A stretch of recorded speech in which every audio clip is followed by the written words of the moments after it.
¿Qué tal a todos? Les doy la súper bienvenida a esta clase explicativa. Hoy tenemos una meta muy clara. Vamos a entender a la perfección el periodo del desarrollismo en Argentina, para asegurar esa máxima nota en el próximo examen. Y ojo, la idea no es simplemente memorizar fechas como loros, sino que vamos a usar un enfoque distinto. Imagínense por un momento que somos un equipo de médicos evaluando a un paciente en estado crítico. Bueno, nuestro paciente hoy es la economía argentina, y lo que vamos a hacer es analizar su diagnóstico, la medicación bastante pesada que se le recetó y, obvio, los terribles efectos secundarios que sufrió. ¡Empecemos! Bueno, para tener todo organizado, vamos a seguir esta ruta. Primero, analizamos el síntoma, el famoso Stop and Go. Segundo, la receta que propuso el desarrollismo. Tercero y cuarto, evaluamos a los dos doctores a cargo, Frondizi y luego Onganía. Quinto, vemos el estallido social, el cordobazo. Y cerramos con un repaso letal con todo lo que sí o sí va para el examen. Así que arrancamos con la sección 1, el síntoma. Vamos a conocer qué le pasaba a este paciente en la década de los 50. Para entender realmente la enfermedad, tenemos que mirar un poquito hacia atrás en el historial clínico. Desde los años 30, y profundizándose muchísimo en la etapa peronista, el país había apostado todo a la ICI, la industrialización por sustitución de importaciones. Básicamente, se empezaron a fabricar cosas livianas acá adentro, textiles, zapatos, algunos electrodomésticos simples. Y funcionó re bien por un tiempo, pero de golpe, la economía chocó de frente contra una pared. Ese choque es lo que conocemos como el ciclo de Stop and Go, o pare y siga. Para que se entienda fácil, imagínense que tienen un auto espectacular para salir a trabajar. Aceleran, van rapidísimo, eso es el crecimiento industrial. Pero resulta que para que ese auto funcione, necesita nafta. Y esa nafta hay que comprarla en otro país. Como de repente no hay dólares suficientes para comprar ese combustible, que en la vida real serían las maquinarias e insumos importados, el auto se queda tirado en el medio de la ruta. El país frena en seco, tiene que devaluar la moneda y entramos en recesión. Recién cuando se logran juntar unos dólares vendiendo carne o trigo, volvemos a arrancar. Hasta que, otra vez, nos quedamos sin nafta. Un ciclo interminable.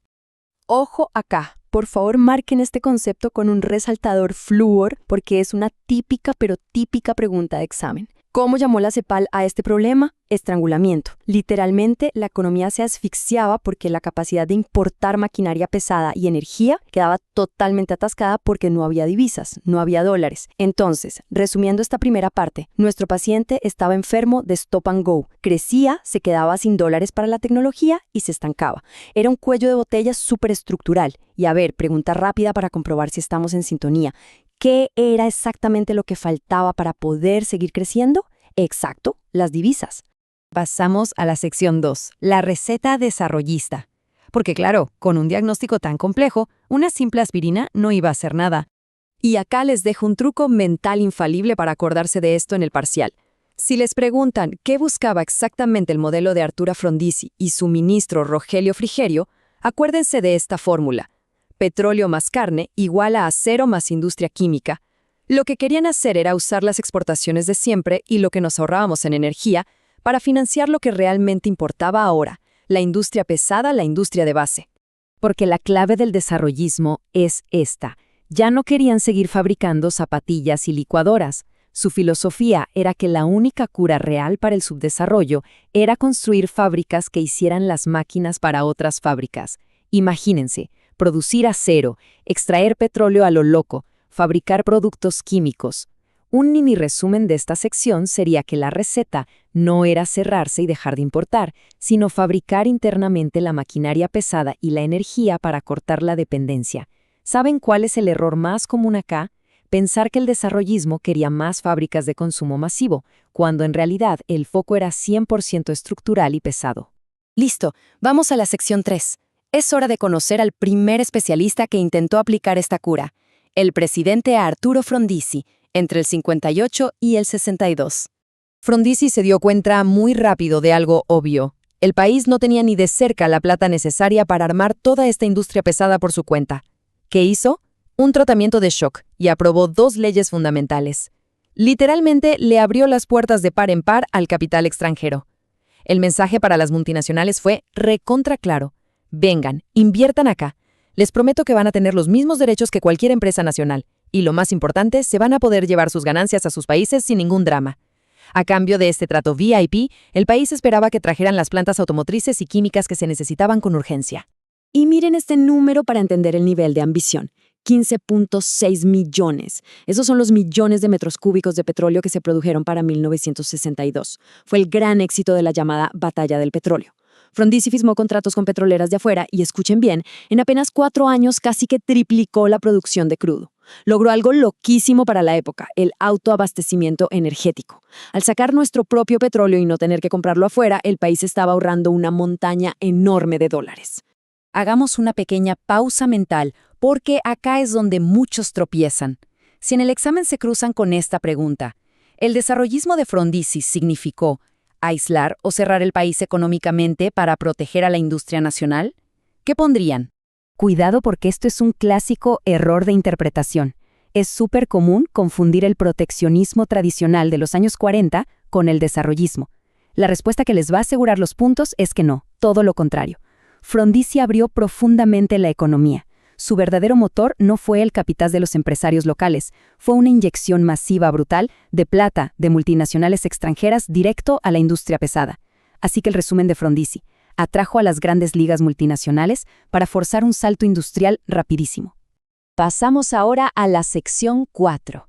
Dejamos atrás un gobierno democrático y pasamos al segundo doctor, Juan Carlos Onganía, que llegó al poder mediante un golpe de Estado militar, en lo que ellos mismos llamaron la Revolución Argentina. Y bueno, este doctor vino con un trato bastante más duro para el paciente. Resulta que el diagnóstico de Onganía y de su superpoderoso ministro de Economía, Adalbert Krieger Bacena, fue distinto. Ellos miraban la economía y decían, ok, la industria ya existe, pero es carísima y cero eficiente. Entonces su obsesión pasó a ser el eficientismo. Su objetivo era depurar todo el sistema productivo para que solo sobrevivieran las industrias grandes, maduras, que, sorpresa, terminaron siendo en su mayoría empresas transnacionales, que eran las únicas con espalda para competir en serio. Y la receta de Krieger Bacena fue durísima. Imagínense despertarse un día y que les devalúen la moneda un 40%, de un plumazo. ¿Sí? Hicieron grandes obras públicas como la central atómica de Atucha, que sumaba al desarrollo, pero acá viene el impacto brutal en el día a día. Congelaron los salarios por 2 años completos. 2 años sin un aumento, mientras todo se acomodaba. Piénsenlo un segundo. Si a un trabajador le siguen subiendo los precios de las cosas, pero el sueldo le queda congelado por decreto, ¿sobre qué espaldas recayó realmente el enorme costo de este famoso plan de eficiencia? La respuesta es clara, sobre los hombros de los trabajadores. Y eso nos mete de lleno en la sección 5, el estallido. Porque cuando obligas a un paciente a tomar una medicina tan pero tan amarga, los efectos secundarios van a ser devastadores. Es que era una reacción en cadena inevitable. Era una olla a presión total. Por un lado, la asfixia económica del congelamiento de sueldos, y por el otro, la falta de libertad de una dictadura. Esa olla explotó en mayo de 1969 con lo que conocemos como el Cordobazo. Fue un momento histórico increíble donde obreros y estudiantes se unieron y literalmente tomaron las calles de la ciudad de Córdoba. Fue tan monumental la protesta que hizo caer primero al ministro Krieger Bacena y eventualmente terminó marcando el fin del mismísimo presidente Onganía. Acá es donde vamos a derribar otro mito enorme que suele costar caro en los parciales. Muchos creen que la economía de Onganía fracasó porque los números dieron mal. Falso, las planillas de Excel daban bárbaro. De hecho, el PBI llegó a crecer una locura, un 9.6% en el 69. La inflación había bajado, pero, y este pero es gigante, el costo social de lograr esos números fue tan extremo que el modelo se volvió insostenible políticamente. Los números daban positivo, pero las calles estaban en llamas. Así que, resumiendo la etapa de Onganía, buscó eficiencia con capitales transnacionales pisando los salarios. ¿Tuvo éxito en los indicadores macro? Sí, pero la rebelión popular del Cordobazo sepultó todo el proyecto. Llegamos a la sección 6. Excelente trabajo hasta acá. Ya tenemos el panorama completo de los síntomas y de ambos doctores. Ahora vamos a fijar todo esto en la mente con el salvavidas definitivo. Les sugiero sacar una captura de pantalla mental de esta tabla comparativa. Es la esencia de la clase. De un lado lo tienen a Frondizi, gobernando en una democracia condicionada, buscando una industrialización rápida con foco en autoabastecerse de petróleo y llamando a los capitales extranjeros para sumar tecnología. Del otro lado, Onganía, dictadura militar pura, buscando eficiencia, congelando el bolsillo de la gente, dándole prioridad a las corporaciones transnacionales, lo que generó un nivel de conflicto social que no se podía frenar. Visualicen esto y tienen medio examen adentro. Y para no dejar ni una duda, hacemos un pim pum pam de conceptos finales. 1. La enfermedad era el estrangulamiento, ese círculo vicioso del stop and go. 2. La cura desarrollista era crear industria pesada sí o sí. 3. Frondizi lo intentó atrayendo multinacionales y ganando la famosa batalla del petróleo. 4. Onganía intentó lograr eficiencia, pero la pagaron los trabajadores con sus sueldos congelados. Y 5. La presión de Onganía terminó en el gran estallido del Cordobazo. Todo conectado. Me gustaría despedirme dejándoles una pregunta un poco más profunda para pensar. ¿Qué es ideal para lucirse en la conclusión de cualquier examen? Sabiendo todo lo que vimos sobre la inmensa entrada de empresas extranjeras y los problemas sociales, ¿realmente el desarrollismo logró curar nuestra enfermedad de raíz, el famoso stop and go? ¿O simplemente nos dio una medicina que terminó cambiando los síntomas por otros nuevos? Es una gran reflexión para darle una vuelta de tuerca al tema. Muchísimos éxitos estudiando todo esto, que la rompan en el parcial y nos encontramos en la próxima.